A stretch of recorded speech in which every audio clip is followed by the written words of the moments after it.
a steel defense shield, nuclear shelters, and massive military armament. This is how Erdoğan is preparing for Israel's next major war.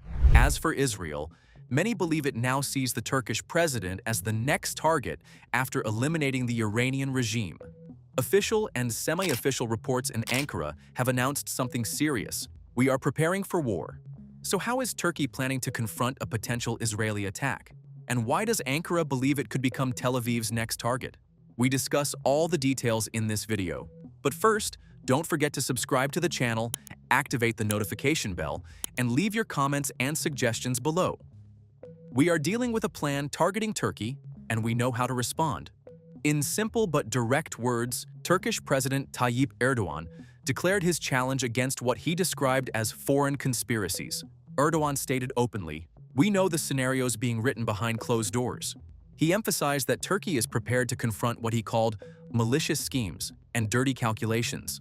The Turkish president stressed that Turkey reacts quickly to unfolding events, carefully analyzes every development, and examines each incident down to the smallest detail. He also pointed out that Turkish intelligence and security agencies are closely monitoring all political and security developments.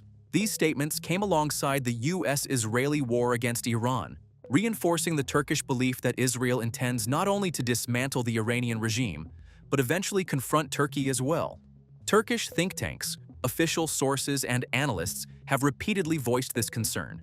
Even Israeli Prime Minister Benjamin Netanyahu, when referring to the Shiite and Sunni allies, was widely interpreted as alluding to Turkey, Syria, and several Sunni-aligned states.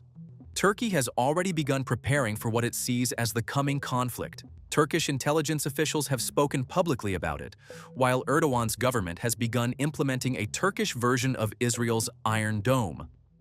Any country preparing for confrontation with major powers like Israel or the United States must first achieve full readiness in intelligence and advanced defense capabilities. That was the statement made by Turkey's foreign minister while commenting on Iran's intelligence and military vulnerabilities. This brings us to Turkey's ambitious Steel Dome project.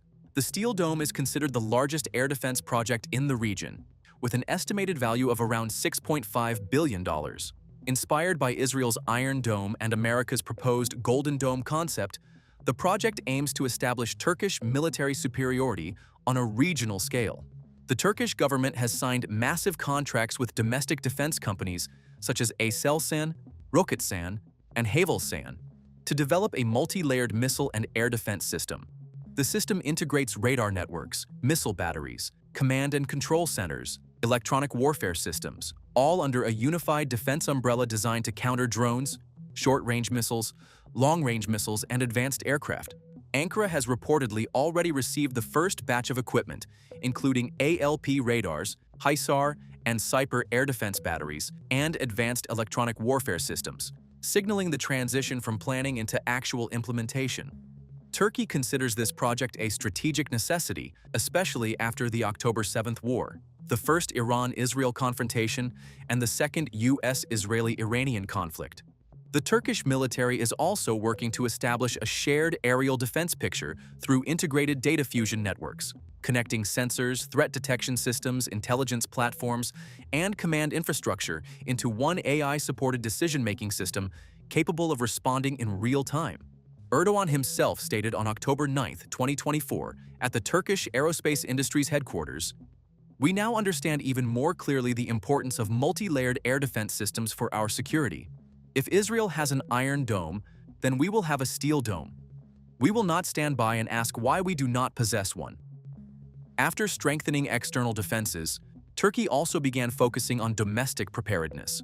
According to critics, Turkey has started constructing shelters across all 81 provinces in preparation for a potentially large-scale confrontation with Israel.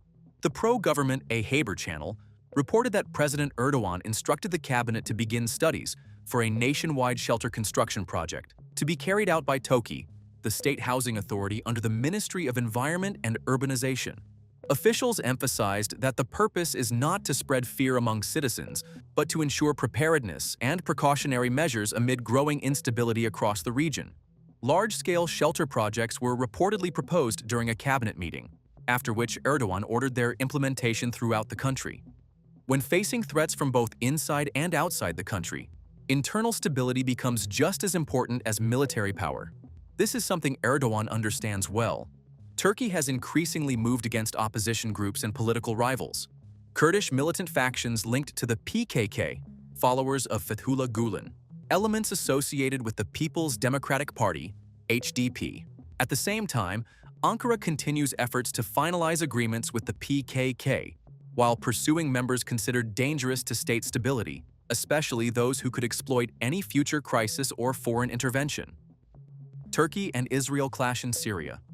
Turkey and Israel are not fighting each other directly in Syria, but the Syrian arena has become one of the most intense zones of competition between them. Since the fall of Bashar al-Assad's regime, Ankara has backed Ahmad al-Shara's government as an opportunity to expand its influence from northwestern Syria into Damascus through reconstruction projects, education initiatives, political leverage, military presence. Reports have also circulated about potential Turkish military bases near Homs and Damascus, although no concrete implementation had occurred at the time this video was produced. Turkey sees Syria as a unified sovereign state, one with an Islamic political identity. Israel, however, envisions a Syria aligned with the Abraham Accords and more closely integrated into Israel's regional security interests. Beyond normalization, Israel is also perceived as supporting Kurdish autonomy and Druze rights initiatives inside Syria. Israeli analysts remain concerned about Ahmad al-Shara's rise to power due to his jihadist background and regional alliances. Professor Kobi Michael, a researcher at Israel's Institute for National Security Studies and the Misgov Institute, explained that Tel Aviv is approaching al-Shara's government with caution while leaving the door open for possible security arrangements. He added that from Israel's perspective, the greatest challenge remains Turkey's growing regional ambitions and its support for Palestinians, both of which could eventually lead to direct friction in Syria. During an informal NATO foreign ministers meeting in Antalya, Turkish Foreign Minister Hakan Fidan stated that Ankara expects Kurdish YPG forces to honor their understandings with Damascus, referencing the PKK's announcement regarding disarmament and dissolution. Analysts argue that Turkey's push for Syria's regional reintegration primarily serves Ankara's own interests, which are consolidating influence, securing leverage over the Kurdish issue, and expanding economic and trade networks across the Levant. Researcher Neil Quilliam of Chatham House noted that Turkey's strategy combines both soft power and hard power to strengthen its position throughout the region. While Israel seeks limited understandings with Ankara to stabilize Syria's security environment, competition between the two powers continues. This leads us to the final part of our story, Turkey's military expansion. In 2004, Turkey launched an ambitious program to develop medium-altitude, long-endurance drones. Turkish Aerospace Industries won the contract and developed the Anka drone.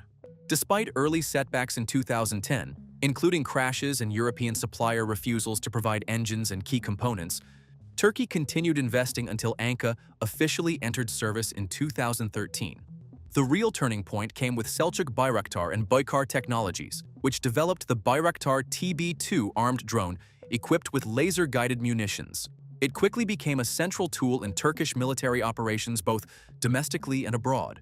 Later came the heavier Akıncı drone, capable of carrying cruise missiles, smart bombs, and advanced electronic warfare systems. But the transformation didn't stop with drones. Turkey simultaneously expanded major defense projects including the Altay main battle tank, the TCG Anadolu amphibious assault ship, Milgem-class frigates, indigenous missile systems, air defense platforms, advanced radar systems, military electronics and communications infrastructure, space programs and satellite launches. This entire defense strategy has been heavily backed by the Turkish government through financing and incentives, all aimed at achieving self-sufficiency and reduced dependence on Western suppliers, especially after repeated experiences with sanctions and arms restrictions. Finally, at this stage, the region does not appear to be heading toward a direct military confrontation between Turkey and Israel.